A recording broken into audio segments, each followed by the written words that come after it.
Bismillahirrahmanirrahim. Assalamualaikum warahmatullahi taala wabarakatuh.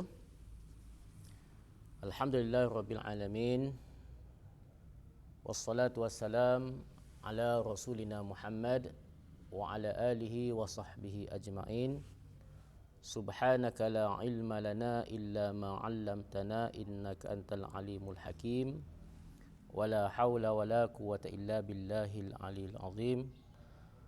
Alhamdulillah yang berbahagia lagi dikasih Al-Fadil Tuan Imam 1 dan Tuan Imam 2, dan juga kepada PPMJ Masjid Ibrahimi Pasir Putih atas kesudian mereka menjemput saya lah, iaitu Abdul Hadi bin Ma'ali. Saya ni Abdul Hadi bin Ma'ali, untuk menyampaikan kuliah secara online sebagai guru takmir jajahan Pasir Putih. Jadi insya-Allah pada kali ini saya akan menyambunglah bacaan kitab yang saya baca di masjid, kitab Wisyahul Afrah wa Isbahul Falah. Kitab Wisyahul Afrah wa Isbahul Falah yang ditulis oleh ulama besar Al-Fatani, iaitulah Al-Abdu Al-Fani Muhammad bin Ismail Daud Al-Fatani rahimahullah taala. Dan saya akan sambung bacaan pada muka surat, kalaulah edisi Jawi ni, edisi Jawi dia muka surat 15. Muka surat 15 di bawah tajuk Al-Ghuslu. Di bawah tajuk Al-Ghuslu, iaitu mandi, hukum mandi. Sama ada mandi itu mandi wajib ataupun mandi sunat. Al-Ghuslu ni kita baca dengan Al-Ghuslu lah. Bahasa Arab dia Al-Ghuslu, mandi. Kalau Al-Ghuslu, ghain tu bagi atas, dia jadi basuh. Maklumlah keadaan tu. Baik, muka surat 15 ni, Babul Ghusli ni, saya akan baca baris yang ke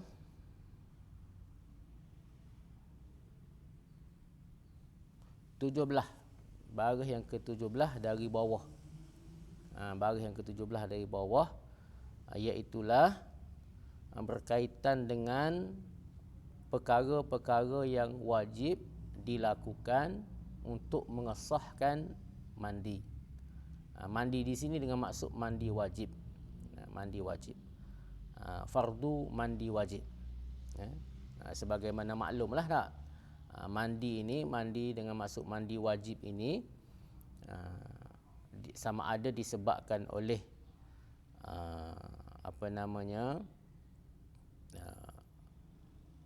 oleh pertama sekalinya oleh berhadas, ataupun kerana berjunub, ataupun haid, nifas, wiladah, jima', keluar mani. Ada 6 semua. 6 semua. 3 itu khusus berlaku pada orang puan, wanita, iaitulah haid, nifas dan wiladah. Manakala yang 3 laginya berlaku pada sama ada lelaki ataupun perempuan, wanita, iaitulah jima', persetubuhan. Yang keduanya keluar mani. Manakala yang ketiga, orang pakak tak boleh lari belaka, sama ada tua, besar, kecil, muda. Kullu nafsin dha'iqatul maut, iaitulah mati. Mati pun wajib mandi, wajib dimandikan. Dia tidak wajib mandi, kena orang dia mandi dia lah. Baik, maka marilah sama-sama kita mulakan dengan menghadiahkan bacaan Al-Fatihah pertama sekali kepada penghulu kita Nabi Muhammad sallallahu alaihi wasallam, para sahabat, keluarga baginda, tabi'in, para ulama dahulu kini, dan juga kepada ibu bapa kita, dan khususnya kepada tuan penulis kita ini. Mudah-mudahan mendapat rahmat Allah Ta'ala. Al-Fatihah. Shiratal mustaqim.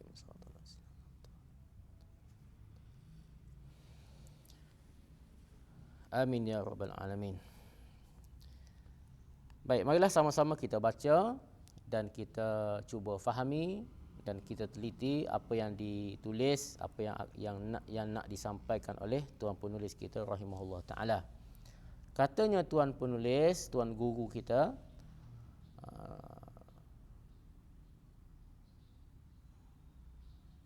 wa nafa'ana bi ulumihi fid darain amin. Beliau berkata, bermula fardu mandi itu 3 perkara. Bermula fardu mandi itu 3 perkara. Pertamanya niat. Maka diniat oleh yang berjunub. Maka diniat oleh yang berjunub mengangkatkan janabah atau mengangkatkan hadas akbar atau istibahata fardis salati atau fardha al-ghusli atau ada'a fardi al-ghusli atau al-ghusl al-mafruḍa atau mandi yang wajib, dan tiada memadai niat mandi jua. Dan niat oleh perempuan yang haid atau nifas mengangkatkan hadas haid atau nifas, dan wajib disertakan niat pada awal basuhnya supaya dibilangkan basuhnya. Maka jika diniatkan kemudian daripada basuh satu suku, maka jika diniatkan kemudian daripada basuh satu suku, wajib dikembalikan basuhnya. Itu yang di matan ataupun teks yang ditulis oleh tuan penulis kita rahimahullah taala, yang menyatakan kepada kita iaitu fardu mandi dinyatakan di sini ada 3. Ada 3. Walaupun yang sebenarnya menjadi khilaf lah di kalangan para pemuka, para ulama Asy-Syafi'iyah, antara al-Imam Ar-Rafi'i dengan al-Imam An-Nawawi rahimahumullah, yang mana di sisi al-Imam Ar-Rafi'i mengatakan 3 perkara wajib kena buat, nah baru sah. Manakala di sisi al-Imam An-Nawawi rahimahullah taala mengatakan 2 sahaja, dan pendapat Ar-Rafi'i itu marjuh lah, sedikit lemah berbanding dengan pendapat al-Imam An-Nawawi. Bezanya di mana nanti dia akan nyatakan.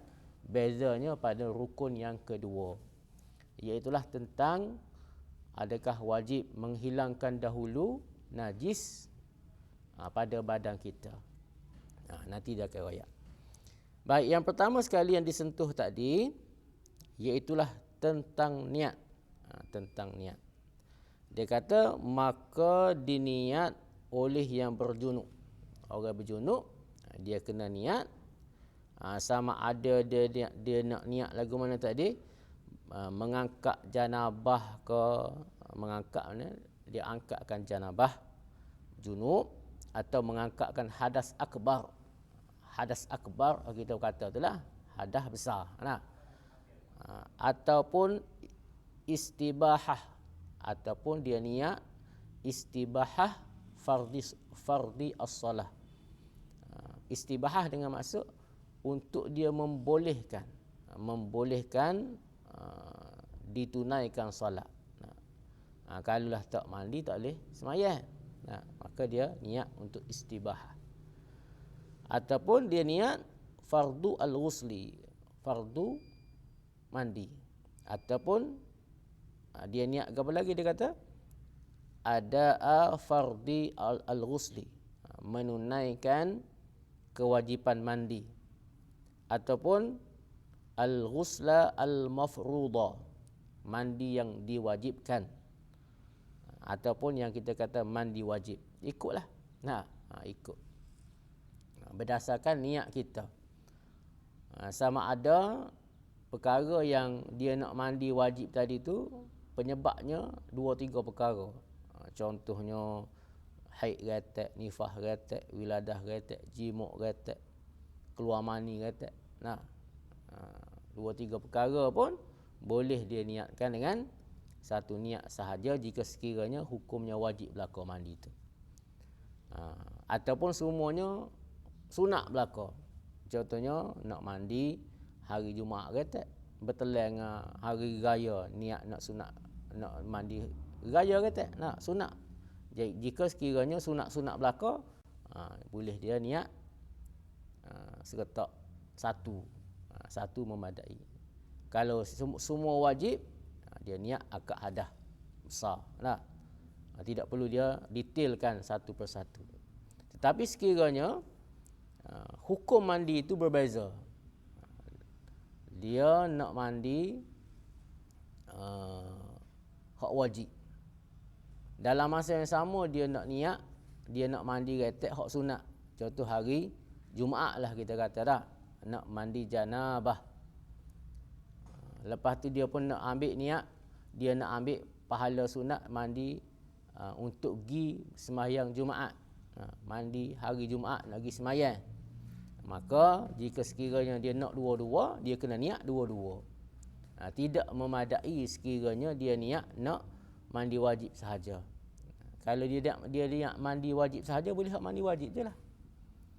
Kalau dia niat nak mandi Jumaat sahaja, mandi Jumaat je lah. Maknanya berkaitan dengan niat mandi ini, dia kena royak sekiranya, dia kena royak sasa sekiranya hukum mandi itu berbeza.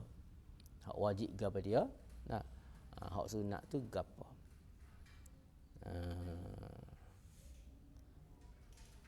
Terhasil apa yang dia niatkan. Baik.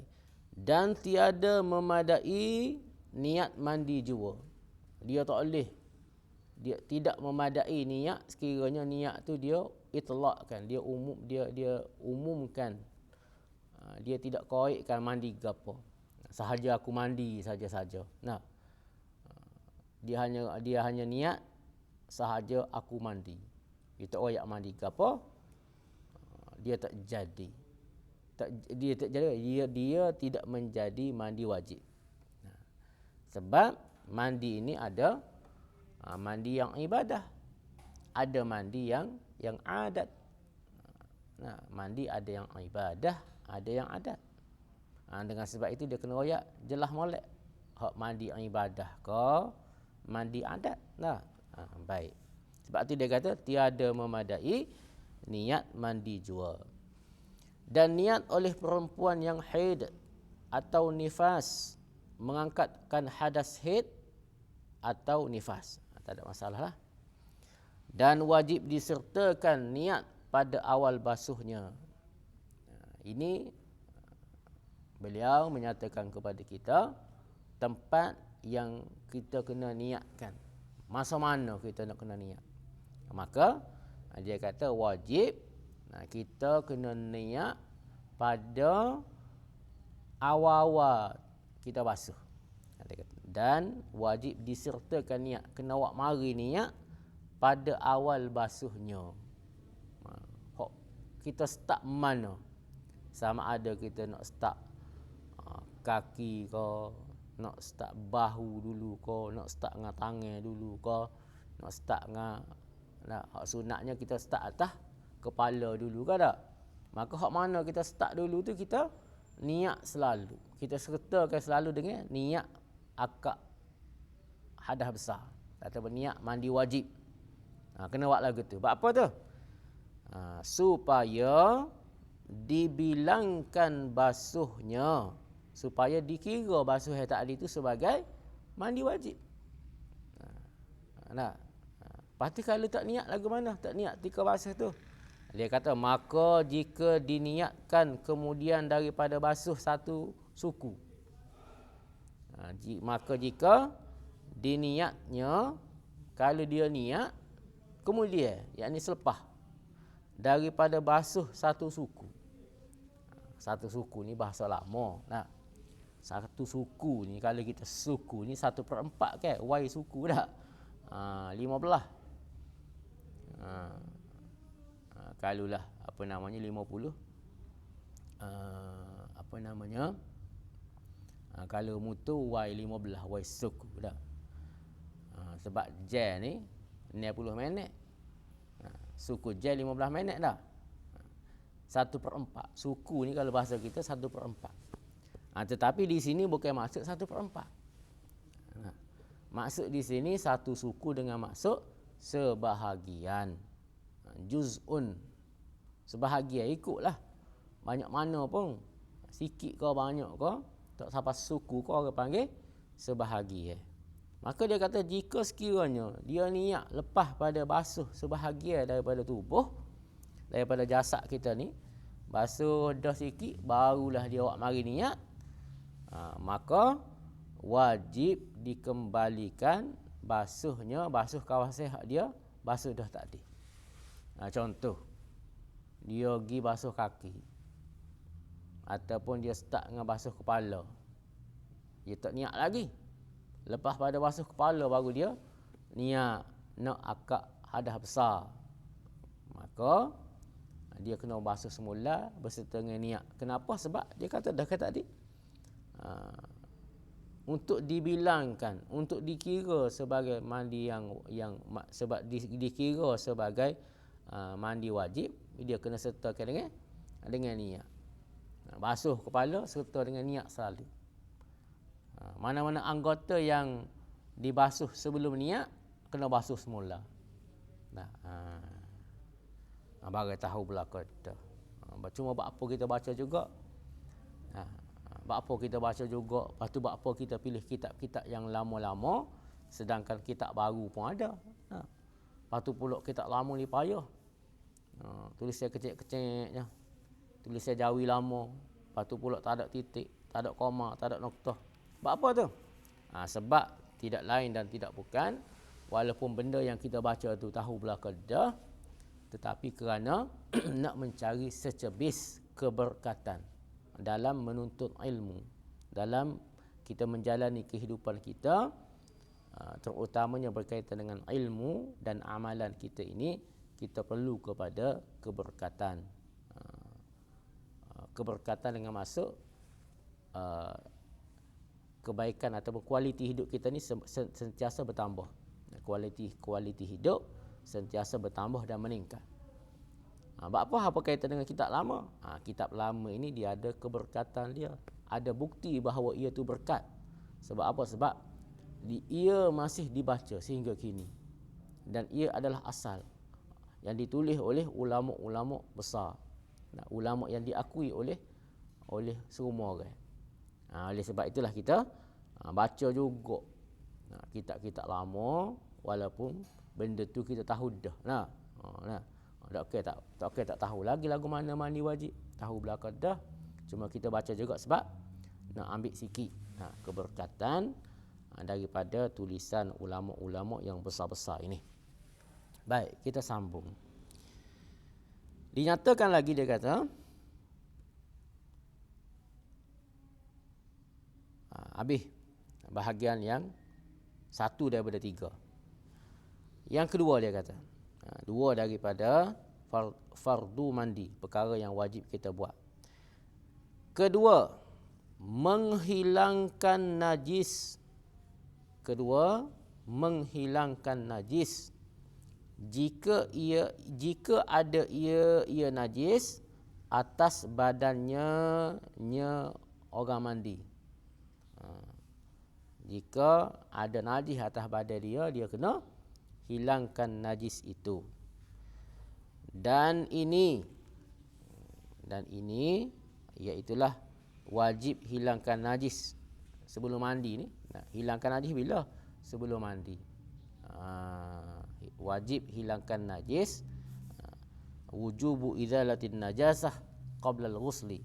Wajib dihilangkan najis ini barang yang dirajihkan oleh Rafi'i rahimahullah, yang dipilih, yang dikuatkan oleh Al-Imam Rafi'i rahimahullah ta'ala. Dikata wajib menghilangkan najis.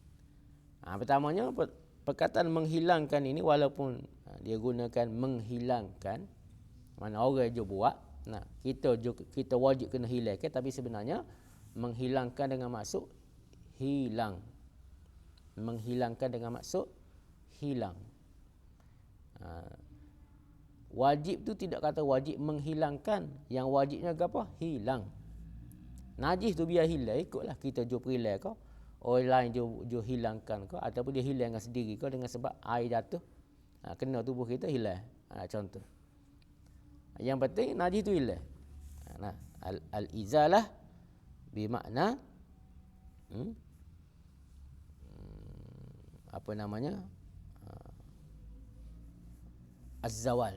Al-izalah bermakna az-zawal. Maknanya zawal, hilang, ikut dia, asalkan hilang. Baik, hilangkan najis. Hilangnya najis sebelum mandi ini, katanya Al-Imam Rafi'i rahimahullah, wajib. Sebelum mandi wajib. Tak boleh bila mandi bila basuh, tak boleh.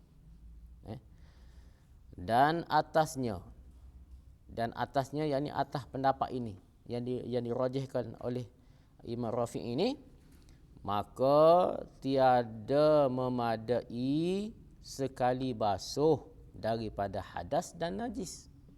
Tidak memadai sekali basuh untuk angkat hadas dan juga untuk hilangkan najis. Tak boleh mengikut pendapat ni. Dia kena basuh 2 kali. Pertama untuk hilangkan najis, yang kedua untuk angkat hadas. Kena 2 kali. Itu pendapat pertama. Yang keduanya dia kata, dan dirajih oleh Al-Imam Nawawi rahimahullah, dirajihkan oleh Imam Nawawi akan memadai dengan sekali basuh daripada keduanya. Daripada keduanya, yakni daripada menghilangkan najis dan juga mengangkatkan hadas. Pada dengan sekali basuh. Cukup. Ialah yang rajihnya. Inilah pendapat yang rajih dalam mazhab kita lah. Pendapat yang rajih ini, iaitu kita boleh basuh seketak sekali basuh dengan untuk hilangkan najis, untuk kepada untuk angkatkan hadas. Untuk angkatkan hadas.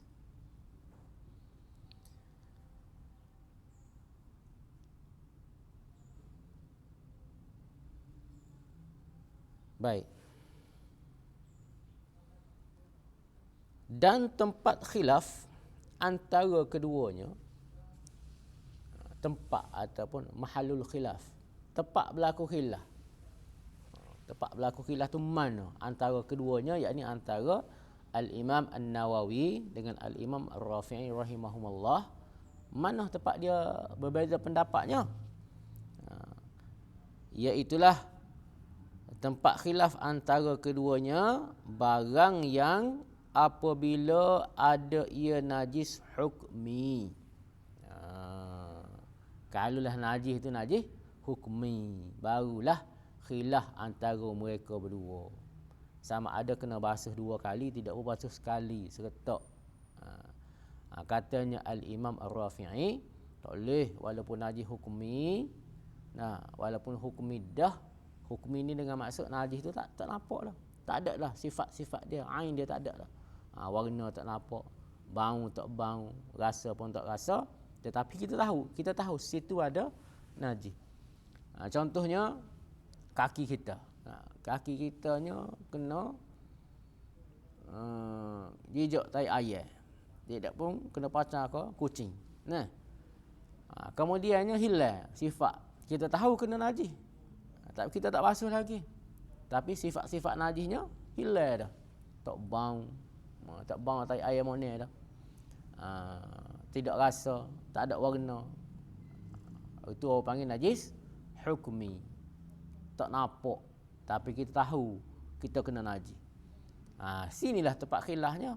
Adakah kena basuh dulu ataupun kena tak payah basuh dulu, ataupun memadai kita mandi selalu. Nah, katanya Al-Imam Ar-Rafi'i, tak boleh walaupun najis tu hukmi, dia kena basuh dulu untuk angkatkan najis, untuk hilangkan najis, untuk angkatkan najis hukmi tadi. Dengan mengikut kaifiat cara basuh tu mengikut jenis najis lah. Kalau najis hukmi itu mukhaffafah, cara mukhaffafah. Kalau mutawassitah, cara mutawassitah. Kalau mughallazah, cara mughallazah. Nah, walaupun hukmi. Sepak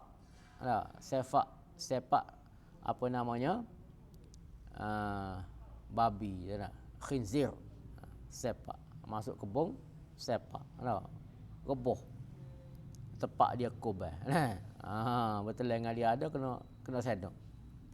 Reboh kita balik rumah, betul dengan kita kena mandi wajib, contoh tak. Ataupun tak kira mandi wajib ke tak mandi wajib ke, balik rumah tengok hilang dah. Kesan najis tu tak ada dah. Sifat-sifat najis yang kena tubuh kita tu tak ada dah, hilang dah. Adakah tak payah basuh? Kena basuh. Orang panggil najis hukmi. Cara basuh lagu mana? Cara basuh mengikut jenis najis tadi. Kalau mughallazah maknanya dia kena hilangkan dengan 7 kali juga, walaupun tak ada dah. 7 kali. Salah satunya dengan air yang bercampur dengan tanah. Maka sekiranya najis hukmi, khilaf. Imam Rafi'i kata tak boleh, kena basuh, kena buat 2 kali. Pertama untuk basuh, yang kedua untuk mandi. Manakala Al-Imam An-Nawawi yang menjadi pendapat yang rajih dalam mazhab kita, memadai. Kalau najis tu hukmi, memadai sekali basuh. Ada dah. Itu najis hukmi. Kalau najis yang najis aininya lagu mana? Dia kira ayat ni. Najis, adapun jika ada ia najis aini, adapun najis ada di tubuh kita tu jenis aini, iaitu masih ada sifat-sifat dia, sama ada tu warna ke, bau ke, rasa ke tak. Kalau dia tu najis aini, wajib 2 kali basuh pada kedua-duanya. Wajib basuh 2 kali lah kalau dia tu aini. Satu basuh untuk najis, satu untuk mandi. Pada kedua-duanya, nya mana ni? Nya muda ke? Nya apa dia? Pada kedua-duanya ni, kalau kita tengok edisi Arab dia, kedua-duanya ni dia ada dua naskhah. Ada 2 cetakan. Yang pertamanya pada kedua-duanya dia tulis anhuma. Anhuma. Cetakan yang lain dia tulis indahuma. Jadi kalaulah kita merujuk kepada anhuma, kedua-duanya ni merujuk kepada pada kedua-duanya, iaitu pertamanya najis, yang kedua hadas. Wajib basuh 2 kali untuk najis dengan hadas. Itu kalau anhuma. Kalau indahuma, kedua-duanya itu dengan maksud di sisi 2 orang tadi. Imam agung kita, imam besar kita, Al-Imam Ar-Rafi'i dengan Al-Imam An-Nawawi rahimahumullah, kedua-dua mereka berpendapat bahawa wajib basuh 2 kali. Wajib basuh 2 kali. Wajib basuh 2 kali itu jika tiada hilang segala sifatnya dengan sekali basuh. Jika sekiranya basuh sekali itu, sekali dengan mandi itu tidak hilang, jika sekiranya tidak hilang, maka kita kena basuh dulu najis. Hilangkan najis, lepas tu mandilah. Kena basuh hak lain. kena basuh, bukan hak mandi. Mandi suku, basuh suku. Nah, sekiranya najis tu kalau kita sekali dengan mandi tidak hilang, maka dua-duanya setuju kata kena buat 2 kali. 2, 3, 4 ikutlah. Yang penting minimumnya 2. Sampai kau hilang najis, lepas tu mandi pula. Dan jika hilang dengan sekali, dan jika sekiranya najis tu hilang dah, sekali basuh tu hilang dah, najis mana? Najis aini hilang dengan sekali basuh, maka pada masalah basuh tadi tu, sama ada nak sekali ke 2 kali, sekiranya basuh sekali pun tak hilang, padanya khilaf yang terdahulu sebutnya. Maka berlaku khilaf pula antara mereka berdua. Di sisi Al-Imam Ar-Rafi'i kata kalau tak basuh, kalau tak suci, tak hilang najis dengan sekali basuh. Nah, kalau tidak cuci, kena basuh 2 kali. Kalau sekali basuh tu cuci dah, Imam Rafi'i kata kena 2 kali juga. Tapi kalau Al-Imam An-Nawawi, sebagaimana tadi, cukup dah. Boleh seretak dengan mandi. Boleh seretak dengan mandi. Habis 2. Baik. Ketiganya, katanya penulis. Ketiganya yakni ketiga daripada 3 perkara yang wajib kita buat untuk mengesahkan mandi wajib. Menyampaikan air kepada segala bulu, menyampaikan air kepada segala bulu dan kulit. Yang ketiganya kita kena sapa air tu, biar sapa kepada semua, setiap bulu dan kulit yang ada di tubuh badan kita, daripada hujung rambut ke hujung kaki. Ini pun samalah. Dia kata menyampaikan.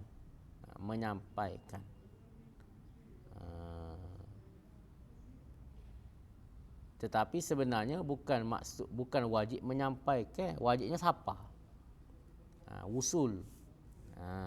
Wajibnya sapa, bukan isal. Asalkan sapa, ikutlah kita